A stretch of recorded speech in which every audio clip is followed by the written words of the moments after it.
আফগানিস্তানের বিপক্ষে টি-20 সিরিজ শেষে এবার শুরু হচ্ছে ওয়ানডে সিরিজ।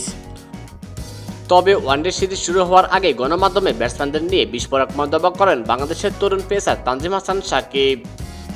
বর্তমানে বাংলাদেশের বোলিং ইউনিট বিশ্বমানের। বাংলাদেশের একাধিক জয়ের পিছনে ব্যাটসম্যানদের থেকে বোলারদের অবদান বর্তমানে একটু বেশি।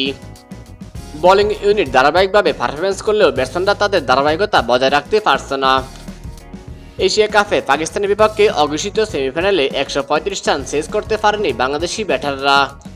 এরপর থেকে সোশ্যাল মিডিয়ায় ব্যাটসম্যানদের নিয়ে সমালোচনা হচ্ছে।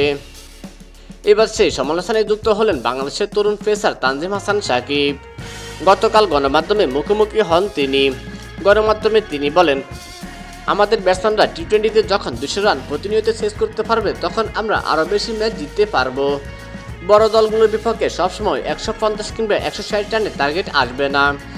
বড় দলগুলো 180 কিংবা 200 রানের আশেপাশে টার্গেট দিবে। সেক্ষেত্রে আমাদের ব্যাটসম্যানদের মানসিকতা চেঞ্জ করতে হবে। তো দর্শক, তানজিম হাসান সাকিবের এমন মন্তব্য নিয়ে আপনার মতামত কি জানিয়ে দিন কমেন্ট করে।